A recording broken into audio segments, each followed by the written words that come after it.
Hey guys, my name is Jan Charté. I'm the owner of the Boutique Academy and Brazen Boutique, and for the next couple weeks I'll be coming to you with videos sharing some things that are likely holding you back in your business and some tips for improvement.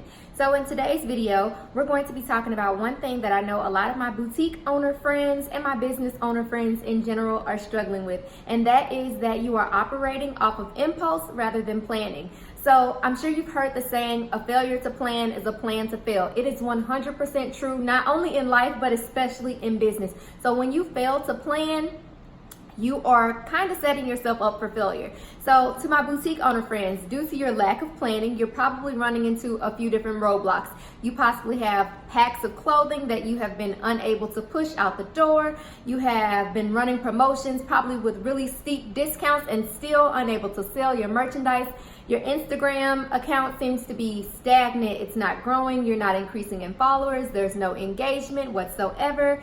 Your website probably hasn't changed since you launched it. It looks exactly the same as the day you pushed the button to launch.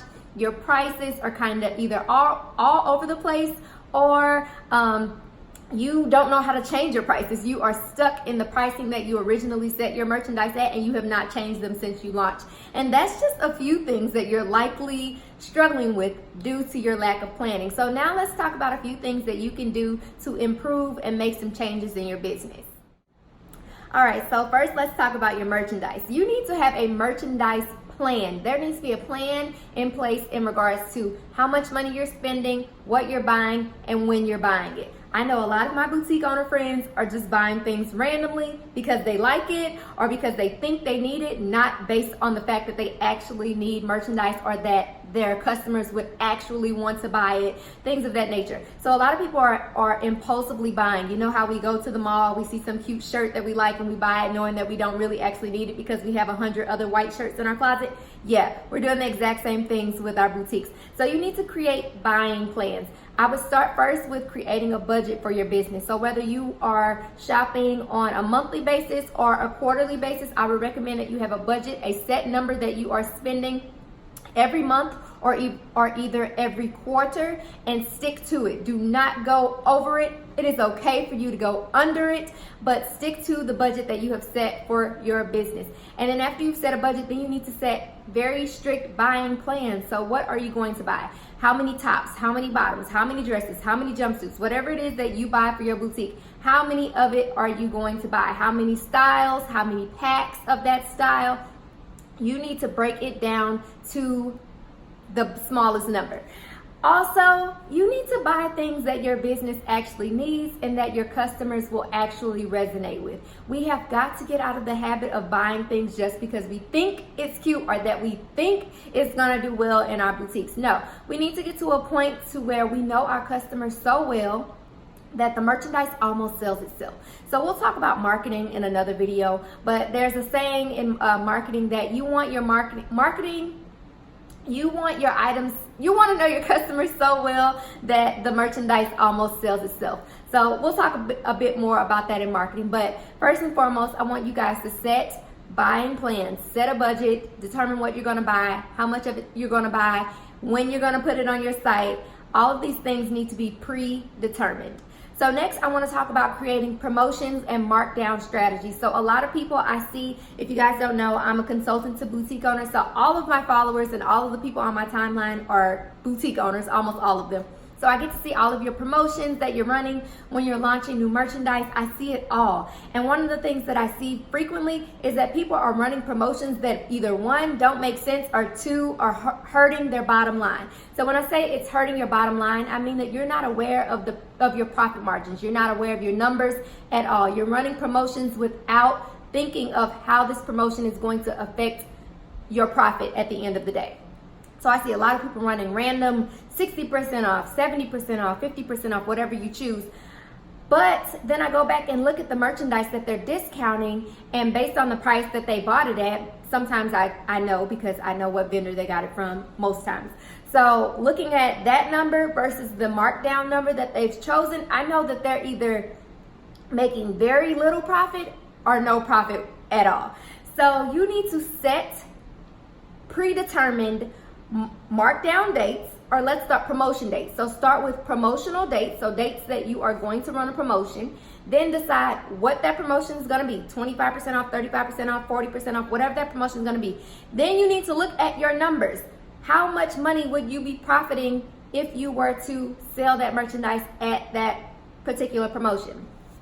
After you've determined what dates you're going to do promotions throughout the months or weeks or whatever, you need to determine a schedule for markdowns. So I've talked about markdowns in a few of my YouTube videos. I personally do a 30, 60, and 90-day markdown schedule. You are open to do whatever markdown schedule you would like, but you need to have a markdown schedule and stick to it. And along with that markdown schedule, you need to give yourself percentage increments that you will mark your merchandise down to at each level. However, you want the basis of all of this planning is that you still make a profit at the end of the day. You are keeping in mind your bottom line so that you are still making money at the end of the day. I talked a little bit earlier about you guys possibly getting stuck on your pricing. So you set the item at $55. You don't want to change it because you have your heart set on making that $35 profit or however much it is that you are potentially going to profit. However, you've had this item for 75 days. How many times have people visited your website and saw that exact same item and it's been sitting there at the exact same price? You don't know how many people have been viewing that item just waiting for it to be marked down so that they can buy it. You could have done them a favor and yourself a favor by marking it down by now. So again, I urge you guys to set promotion strategy as well as a markdown schedule for your business. Additionally, I recommend that you create a schedule to update your website. So at a minimum, one of the things that you can regularly update on your website is the header at the top of your page. Again, like I said, you don't know how often people are visiting your website, daily, weekly, monthly, whatever the case. You want it to look fresh. Update it as often as you can. If you're running a promotion, create a quick graphic on a site like Canva to represent what that graphic is, and then take it down when the promotion is over. You got new arrivals in? Great. Make a graphic that says we got new arrivals in. Change your website as often as you can. Give it a fresh, new feel. Give customers something to be excited about, something that's going to hopefully make them click or keep scrolling to keep looking. You never know. Someone might log onto your website and they see that same banner that they saw 35 days ago, and nothing about that banner is making them want to keep looking. Maybe they think that you haven't updated your website with new merchandise or your pricing hasn't changed. So at a minimum, updating your website's header could be something that you update regularly. Additionally, I would recommend that you play around with your product descriptions. So if you're noticing that maybe people are visiting your site but no transactions are happening, something that you could possibly do is update your product description. So give them a new feel, some new words. Think of a new way to provide your message to your customers and resonate with them, and hopefully they'll take that action and add it to the cart and complete the purchase.